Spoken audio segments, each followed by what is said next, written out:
Hi Fee, Angie and Craig here. Angie's on the camera, Craig's over here. It's a little bit of an experiment, but I promise to get you some exercises or things that you could do to help your back pain.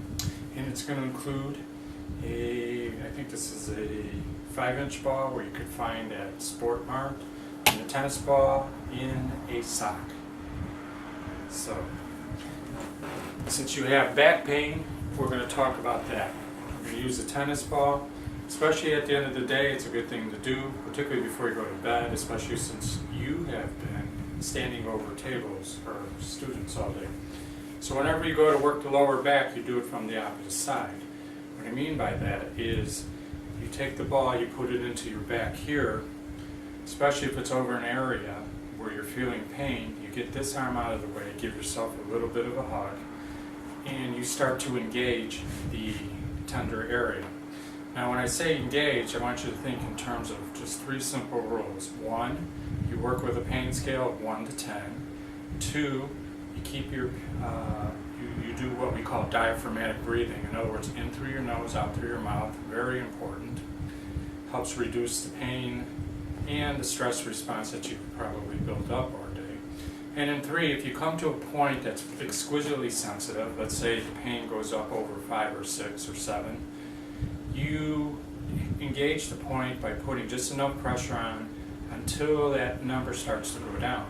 Then when that number goes down, you can start to move on it and engage it. So this allows you to really work this out thoroughly. So as you can see, what I do is I just lean back, get this arm out of the way, and I really can get into a specific area. After you've done it a few times, you'll be able to identify your areas quickly, and you'll know which ones you need to work. And it's okay to work on 1, 2, or 3 times a day. Alright? So we're talking about the back, but we also want to talk about the buttocks or the gluteal muscles because you've been standing all day, and especially when you have a muscular weakness. You want to deal with that. Your other muscles start to pick up the load. In other words, the other muscles will be below into the buttocks and a little bit higher up, and I'll go through those. So you see again, this time though, I'm turning a little bit more to the side. And what you want to do is you want to keep a little tension here because that allows you to work in gradually. And when you do find a spot, you'll know you're there, okay? And you want to work all around that hip joint, deep into the buttocks, and you want to do it to your tolerance. And you're going to be probably very surprised at what hurts and where it does hurt and the degree and extent of the tenderness.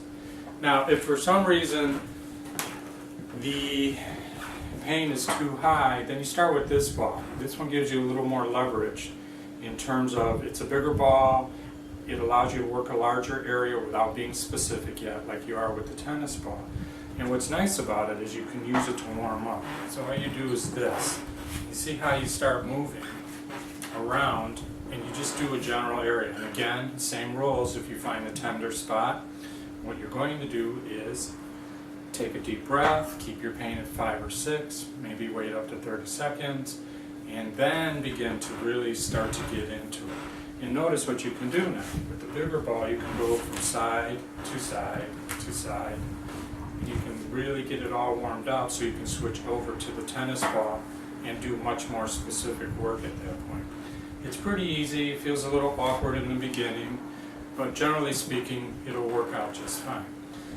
Okay, so you see just what I'm doing. So you just get on there, work it, move your hips, and remember from the disco days that you know how to dance, so get in there really well and work it out. Now, the other thing is, we talked about doing this specifically. This will allow you to work your muscles higher up too. You probably would like to get a little bit of a longer sock than this. And it's the same thing before. Hand across hip, get it out of the way, find your tender spots.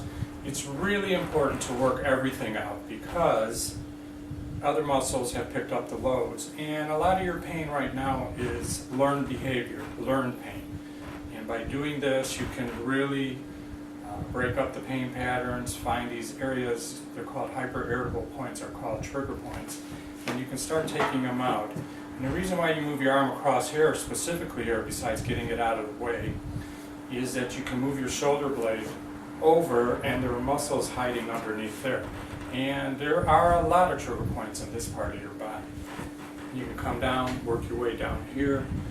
Again, as you get familiar with this process, you'll know where your trigger points are, and it'll take you less and less time to do them.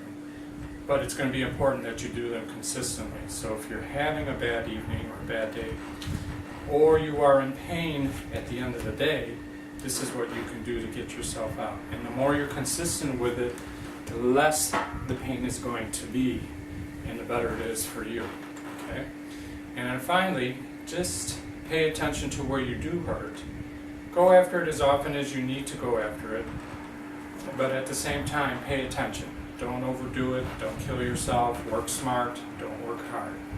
Anyway, I hope this helps. It certainly has helped a lot of people that I've worked with over the years doing this, and let me know what your results are.